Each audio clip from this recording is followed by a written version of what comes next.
Steve Jobs once said, innovation is the ability to see change as an opportunity and not as a threat. My name is Jurgen Moors. I'm a coach, a consultant, and a strategic advisor. And welcome to another episode or another day of this 30-day live stream on intrapreneurship.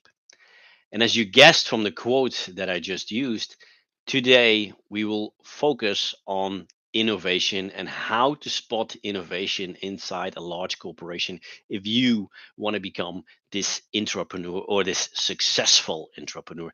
And I kicked off today specifically with this quote from Steve Jobs because I think everybody knows that Steve Jobs and Apple are basically one of the most innovative companies. They came up with a lot of market innovations. So I think it is really relevant. But also, the innovation tells, or the quote tells basically a really good truth, and that is the ability to see the change as an opportunity and not as a threat.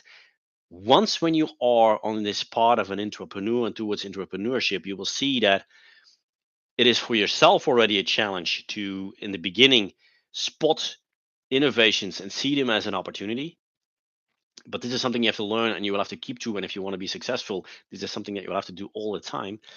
But at the same time, you will have to guide a lot of people inside your organization and to convince them that the innovations you come with are actually opportunities and not a threat, because a lot of people will see innovation and especially the change that is linked to it as a threat for themselves or for their jobs in some way. So this is one of the topics that you will have to embrace and that you will see and have to fight to make sure that you will bring a lot of innovations towards towards a successful point. Now, why is innovation so important for a large organization? Now, there are many reasons, of course, but if you look at it, the if you look at the geopolitical world today, if you look at the competitive world today, if you look at the economical waves that there are, as a company, you may have to make sure that you stay relevant and that you also stay competitive. And there can be so many reasons why you lose your competitiveness. Maybe somebody comes up with a new product. Maybe because a new market is opening, and because we are more and more globalizing, a new market is open, which is an opportunity. But when a new market opens, often this is also the case that new competitors are entering the market, and maybe their position in the cost structure or their product is more superior than yours. So it also brings in new competitors. From that point of view, your world as a company, as a large corporation, it changes all the time. It doesn't stay constant over a period of 5 to 10 to 15 years. And with the technological changes that are coming, this is even going faster, that you actually have to move faster as a company or you lose your competitiveness really, really fast. That is the reason why innovation is so important for you as a large corporation, and you as a entrepreneur really have to embrace it. Now, you can do innovation for many reasons. You can do it for enlarging your customer base, enlarging your business growth, but you can also do it for competitiveness. There are many reasons, but basically, if you look at it, there are three key areas where you typically look at when you talk about innovation. One is product innovation, meaning you come up with a new kind of product. And if you look at that's exactly, for instance, what Steve Jobs and Apple did. We typically around 2000 to 2005, we still used the mobile phone. After that period, Apple came with the smartphone, which changed the mobile phone market completely. So they came up there with a new product.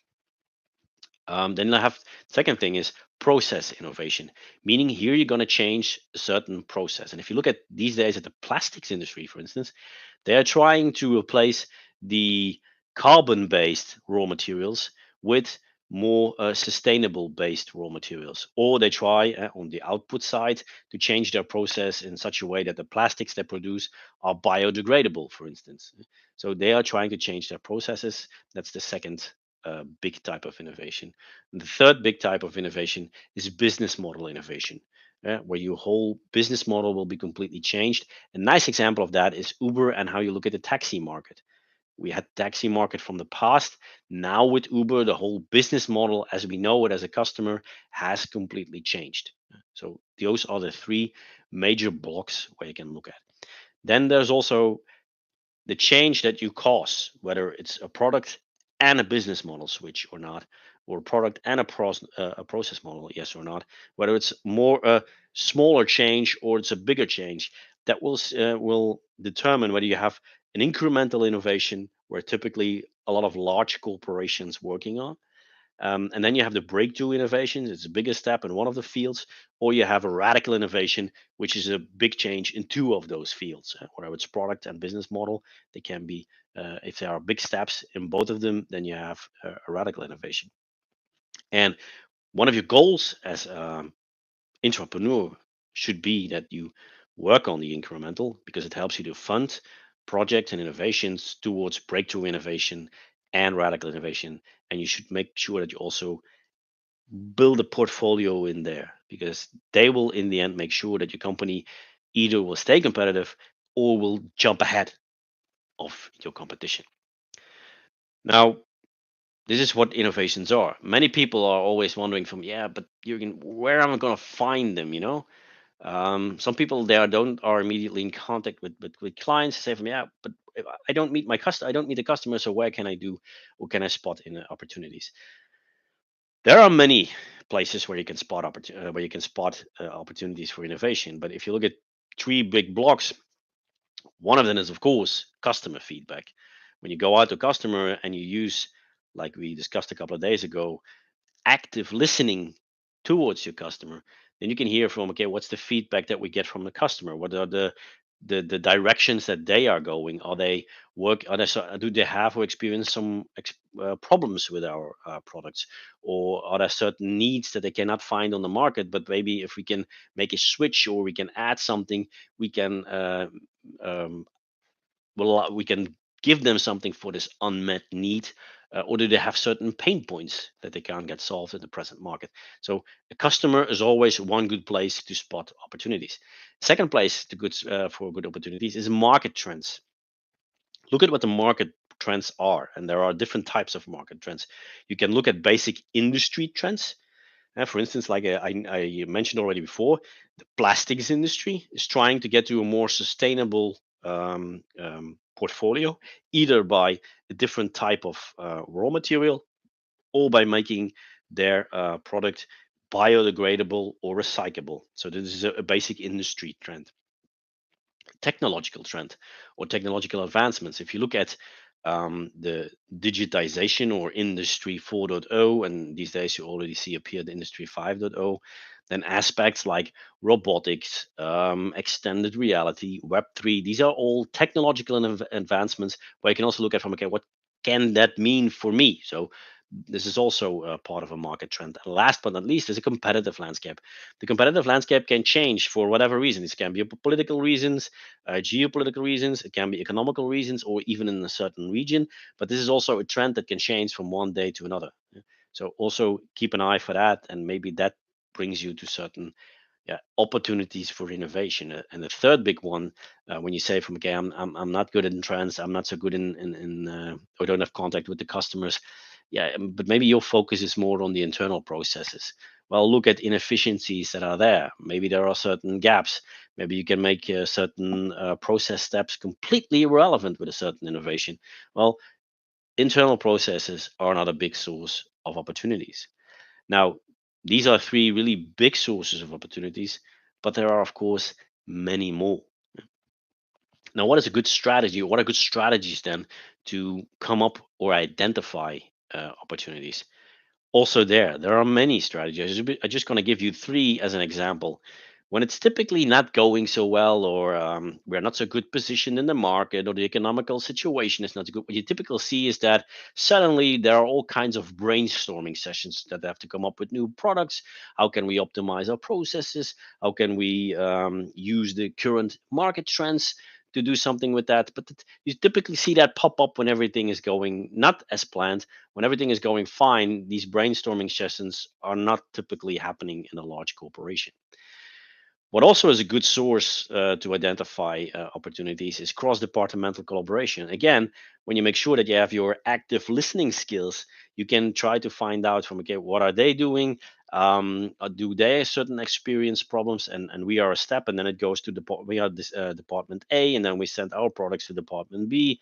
Maybe we package certain goods that are going to department B, and they have to unpack it again, as an example. Maybe we can ship them without that we actually have to pack them. So cross departmental collaboration can be a really good source. But it also, again, this is inside the company, but you can also look outside. So if you look, or if you have corporations with other people, with other companies, with a certain network, this can also be a very good source to identify opportunities, because maybe you can see, oh, they do it completely different than us. And you can reflect, and you don't necessarily have to immediately copy it, but it can give you ideas how you can change certain things as well, because you've seen them somewhere else or in another industry. And last but not least, but something that has come up the last 5 to 10 years really heavily, is data driven analysis. And we have these huge piles of data. We first started with big data analysis. In the meantime, artificial intelligence is even better in analyzing data. And this way, you can look at certain patterns, you can look at certain opportunities for improvement. So, data has become really important these days to identify really certain opportunities. Again, these three are not limitative. Yeah? They are a good example, and they already help you a lot, but there are many more places where you can look for opportunities when you think about innovation. Now, let me give you three examples from my own past. I will give you one about product, one about process, and one about business model.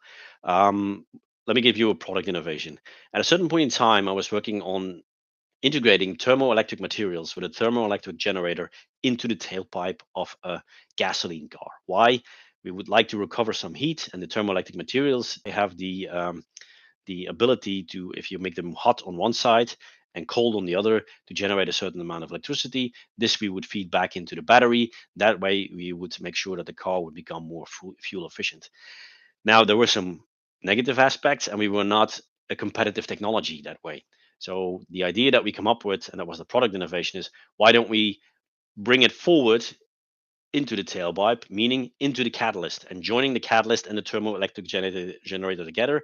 There were some big advantages for that. We would be at higher temperature, we would become more efficient, have more output in electricity, and would make the car even more energy efficient. And we would protect the catalyst against temperature peaks. But when we worked on this, it never came to the market, for the simple reason that the point where we were at that point in time was we saw more and more the trend toward battery powered vehicles, and that is also why this project stopped. But it was well an example that I worked on where we came up with a completely new type of product. If you look at process optimization or process innovation, I already talked about it earlier in this 30-day live stream about intrapreneurship. But for instance, the wastewater treatment plant that I also was responsible for was off-site, and we had to do a lot of checks. So my operators had to do a lot of checks, but at the same time, we had a lot more other tasks, we had a lot more other work that would come to us. A lot of times, the tasks that we would need to tackle were a lot more high value than just the checks that we were going to do into the wastewater treatment plant. So we integrated a robotic dog onto the wastewater treatment plant that would do a lot, or would take a lot of the tasks. So the operator task, where it would be just a check of something. Is a motor still running? Is there foam on the basins and stuff like that? So the basic checks were done by the robot, and the other people or my operators could use their time for a lot higher value tasks, meaning this was a process optimization, because with the same amount of people, we could do a lot more work and bring more value to the company that I was working for. And a third example coming from the business model aspect, this also has to do with the wastewater treatment plant. Our wastewater treatment plant was typically built a little bit too big. And why was that? If there was an issue with a certain plant, that meant we had some room for them to send us additional wastewater to treat. Now, this also meant that every time when there would be a capacity enlargement on the site, meaning a new plant would be added, at that point in time, we also had to investigate, yeah, do we really have to enlarge our wastewater treatment plant? Now, for those people who are really familiar with a wastewater treatment plant, it is rather expensive to enlarge it and to build an additional basin with all of the rest of the equipment that you actually need. So we tried to urge the companies or the different plants on site as well to do certain optimizations that would allow us to stay in the framework that we had. And one of the ideas, for instance, that we had that way was they typically all paid for a certain load that they sent to the wastewater treatment plant. But depending on the economical situations, it would be a little bit more, or it would be a little bit less, and this would vary across the whole site. Also, when they had a shutdown or not, they would send in shutdown, of course, nothing, but just in advance of the shutdown, they would send us a lot more. So there were a lot of variations as well. So what we looked at to make sure that we could create a framework where all of the plants were incentivized to look at their wastewater treatment streams as well and do optimizations as well was, well, let's say, for instance, we reserve always this 70% for the site, and then we have the 30% of a bonus, and this 30% we divide in blocks of 5%, and everybody pays their standard price for the 70%. But if you want to add a block of 5%, that's where the price is going up. And the first 5%, let's say, are more expensive. Then the next 5% are even more expensive. And so you go up and it becomes even more expensive the closer you get to the 100%. Because once when we cross this barrier of 100%, that's where we have to make an investment. And that's where it becomes, in general, expensive for everybody who is on site. And that makes me also, or brings me to the end of my 30-day live stream today. If you look at, okay, what did we discuss today? And there are different types of innovation, meaning you can do it on a product level, a process level, or on a business model level. There are smaller innovations, what we typically call incremental. Then you have the bigger ones, which are breakthrough. And if you work on different places, meaning both the business model and, for instance, a product, then you come up with radical innovations. There are different places where you can spot opportunities. There are different ways how to identify these opportunities. And I would encourage you, all of you who have the ambition to become an entrepreneur, to think about where you are working right now and to think about, can I come up with a product innovation, a process innovation, and a business model innovation as an example? They don't all have to be radical innovations or innovations that are a breakthrough. You can also start with smaller ones, but try to do it on a regular basis where you say, I do it once every week or once every day. And then it also helps you to become more creative over the course of time. So that's it for today about innovation. And I hope to see you tomorrow again for another day of this live stream about entrepreneurship. See you then. Bye bye.